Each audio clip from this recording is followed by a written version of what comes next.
Bom, dando sequência na ideia do vídeo anterior, eu não fui ler o contexto. Geralmente, antes de fazer uma crítica, é óbvio que eu vou catar o texto, né? E vou dar uma repassadinha no que diz o contexto.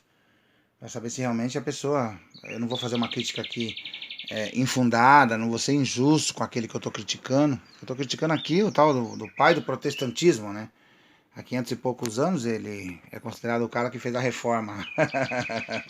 Como se reformar alguma coisa fosse deixar bom, né? Deus ele trabalha com reconstrução. Quando ele quer fazer algo, ele arrebenta, ele quebra no meio, chama na emenda, no português bem claro, e aí ele faz outro. Ele faz outra vez. Mas não fica fazendo todo dia também, né? Senão a gente vai entrar aqui na onda do eu quero ser Senhor amado. Faz de mim um vaso novo e esse vaso não fica pronto nunca. Aí eu vou fazer uso de um Jeremias falando sobre o vaso, acho que é 17.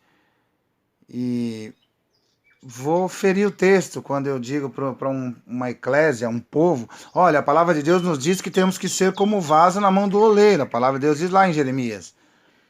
Aí você cata o texto e vai ler. Não é o que parece que está dizendo. Mas eu não quero focar aqui nisso. Eu vou dar sequência. Próximo vídeo, pronto, o Espírito já inspirou. Vou falar sobre o vaso de Jeremias. Não vou falar, eu vou expor o que o texto diz.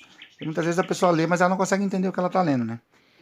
E nós temos essa dificuldade. Então, eu de pronto fui contra a ideia de Lutero, porque ele está dizendo que, olha, era uma briga que estava tendo entre o povo, porque uns queriam circuncidar, outro não, e os judeus queriam proselitizar, né, os gentios.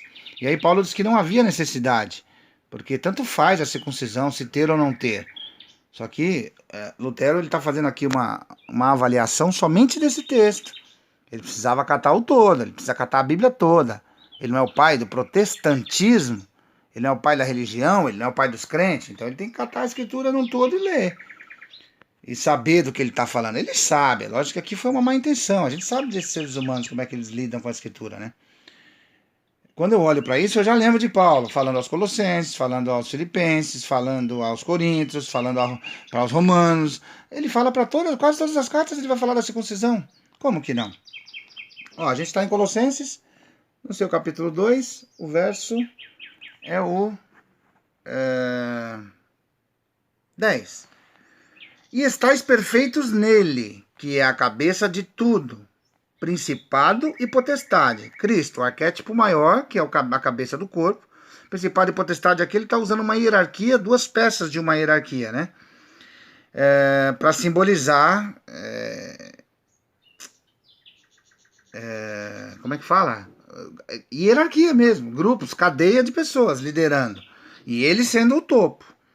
E estáis perfeito nele, que é a cabeça de todo principado e potestade, no qual também estáis circuncidados, com a circuncisão não feita por mão, no despojo do corpo da carne, a circuncisão de Deus, porque a circuncisão é de Cristo, é em nosso coração. Eu li Colossenses 2, versos 10 e 11. Ele está falando aqui de perfeição, estar perfeito, e estáis perfeito nele, que é a cabeça do corpo. Aqui eu peguei essa outra versão, porque aqui já estava pintadinho de amarelo, eu fui pintar aqui, mas a página toda aqui já está amarela. E Colossenses para mim é uma revelação do Espírito, e quando eu falo de Espírito, geralmente eu uso o amarelo. Não é sempre, não é via de regra não, mas é uma forma que eu achei de marcar alguns textos aqui. Bom, então nós vamos para Romanos capítulo 2. Romanos 2 também tem um verso, Paulo escrevendo aos Romanos, e ele vai deixar isso meio que claro, com a mesma ideia.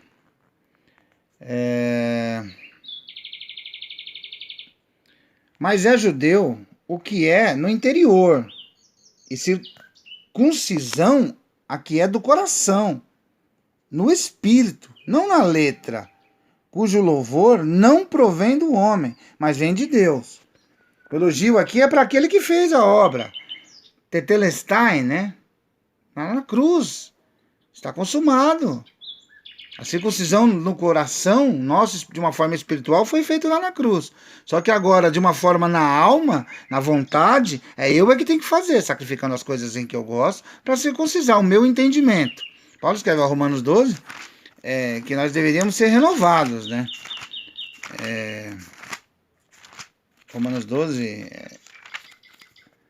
Rogo-vos, pois, irmãos, pela compaixão de Deus, que vocês apresentem o vosso corpo em sacrifício santo e agradável a Deus, que é o vosso culto racional.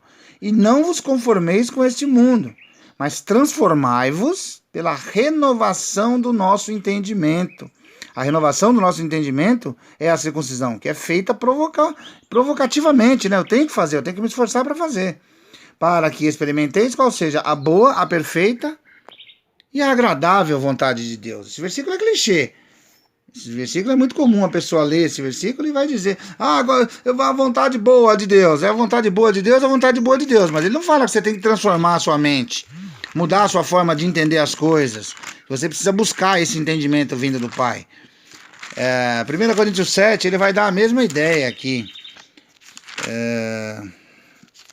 Primeira? Deve ser segunda. Primeira mesmo. Se alguém chamado, estando circuncidado, fique circuncidado. Se alguém é chamado estando incircuncidado, né? Não se circuncide. A circuncisão é nada, e a incircuncisão nada é. Mas sim a observância dos mandamentos de Deus. Olha aí Paulo falando que não adianta ser circuncidar, não adianta ser batizar, não adianta você tomar todas as ceias, se você não fizer cumprimento. Não adianta você conhecer toda a Escritura, ler todo dia, mas eu não pratico. A observância do mandamento não é de Cristo, não, de Deus. Ah, não, Deus é Cristo, irmão, mas o nome aqui tá referindo a Deus, né? Que não é uma pessoa. Deus é um título de soberania, uma forma de mostrar a divindade maior. Que a gente, como cristão, adotou essa ideia como sendo